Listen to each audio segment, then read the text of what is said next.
I want to talk about a lot of the surprise factor that has actually been showing itself in competitive Yu-Gi-Oh! As of late. Hi, Ritual Beast mains. You guys should smash the living crap out of that subscribe button, because I'm about to talk about your deck in a good light. So, Ritual Beast, I think, was one of the biggest shocking factors. Wait, what's that? It's not Ritual Beast. It's just Floodgate Turbo. Oh, I'm sorry that you feel that way over there. I didn't mean to upset you. Oh, okay. Well, evidently, people are just calling this deck, Floodgate Turbo. It's a Protoss Turbo deck. It's BS that this deck is winning. How could the Ritual Beast players do? All I hear is a lot of complaining from people that can't get good over the Ritual Beast side of the equation. I'm happy to see that not only, is Ritual Beast performing and doing things, Steed's searchability is good, being able to cheat out some of the Ritual Beast is really, really cute. And I will tell you, yeah, Protoss was needed for the deck. Alright, sucks that your $1,000 deck got jammed out by Protoss. Maybe you should have played some cards to prevent that from actually happening, or won the dice roll. But either way, Ritual Beast was a very fine welcome surprise to the course of the meta. And you know what? I think having another deck that's not named Snake Eyes 5000, Tempai, or Yubel sitting at the dinner table was a fine thing, alright? The community needs to accept that surprises can actually happen. I've noticed that the community's become so complacent in, just feeling so comfortable that, a surprise like Protoss being actually usable and being able to ruin days for something like Ritual Beast to advance into a top cut placement just shook this community to its core. Hilarious stuff, by the way. Once again, congratulations to Ritual Beast in its recent accomplishments at showing what Protoss can do. I want to talk about Fiendsmith out here for a second. So, we're going to leave Fiendsmith as it is the engine of the game right now. Snake Eyes is playing it. Memento's broken down to playing it. I just saw a Labyrinth a Labyrinth Fiendsmith list top a regional. The point was, Fiendsmith did exactly what we knew it was going to do.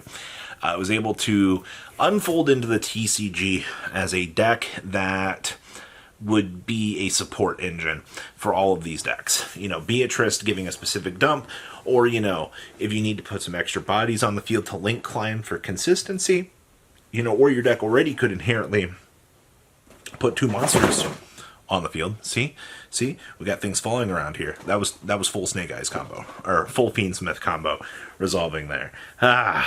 You love to see it, man. That's what it's like. Just 3 deck boxes falling over. It's just full Fiendsmith combo. Or wait, should have been 2 deck boxes falling. That's full Fiendsmith combo. Alright.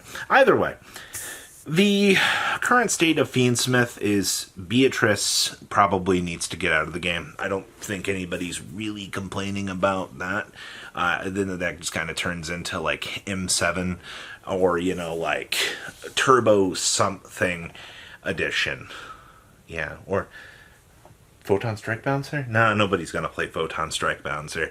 If you're playing Photon Strike Bouncer, you're wild. Post Beatrice possibly getting removed from the game. But Fiendsmith, while, once again, I'm going to compare it to Norden Instant Fusion from back in the day. While Norden Instant Fusion did allow the Tier 2 decks to be better, problem was, it made the Tier 1 decks even better. That's a problem. Yeah, it is. Snake Eyes. Snake Eyes hasn't even really been a surprise at this point, but it deserves to be looked at and analyzed here because it is still, even though it didn't have a top 2 finish at Euros, the deck is still the benchmark deck in the format to still be.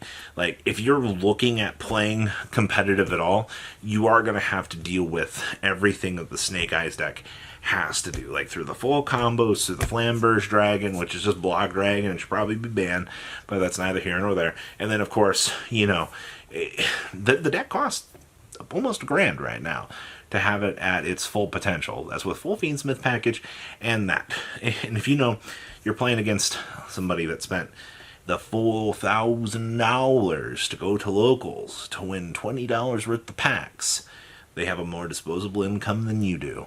I'm just throwing that out there. The Snake Eyes innovations, this format, I will say one of the coolest things I saw out of a regional was just gutting the track and gutting a lot of the extra fat and just playing the one engraver.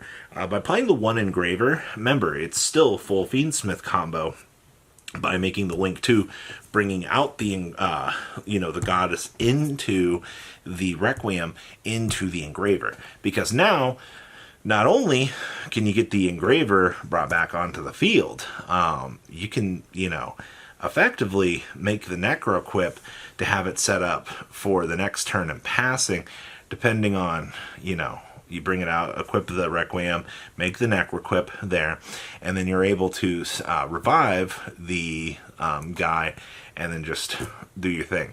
That's how you make the Beatrice in the reverse. I think that was pretty freaking cool to see. Mimighoul. Oh my gosh.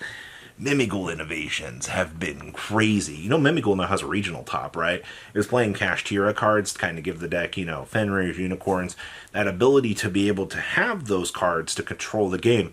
Actually, really, really good. I'm very happy to see that, you're doing this. Also, it looks like Maker has kind of shifted to 2.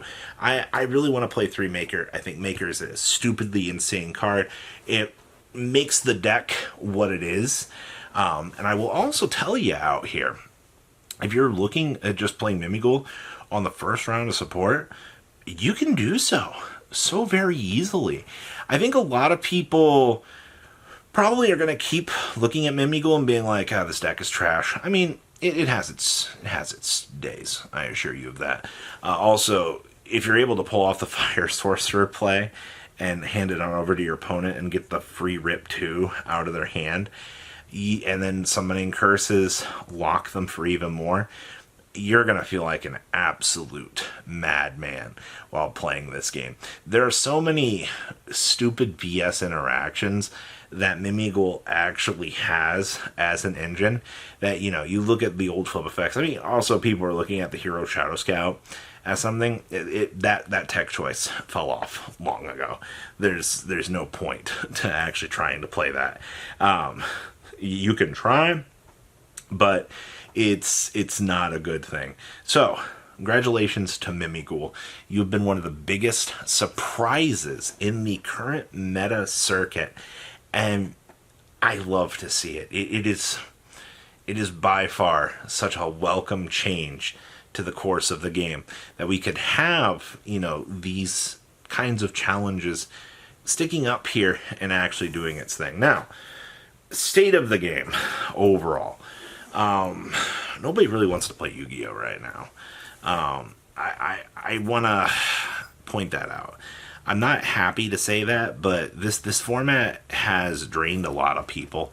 A lot of people are just mentally done. They need a break. WCQ season is over. Even though the regional circuit has just rebooted and we're good to go, we desperately need a ban list. We have been fatigued out of this format. February, March, April, May, June, July, heading into August.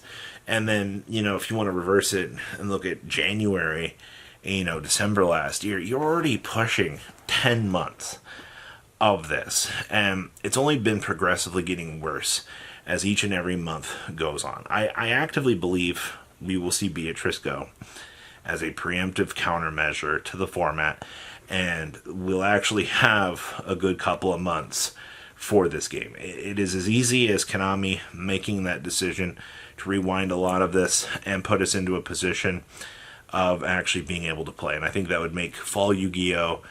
Some of the best that we could actually have. But hope in one hand, shit in the other. One of these things is not like the other. Shit always wins. So that's my optimism. But I don't blame people for not wanting to play the game right now. I mean, you have a lot of innovations, sure, but those innovations can only carry people so far. So, interesting. So what do you guys think? Please, leave a comment down below. Tell me what you guys think. I'll see your beautiful faces back here later, guys. Peace out. patrons. Thank you.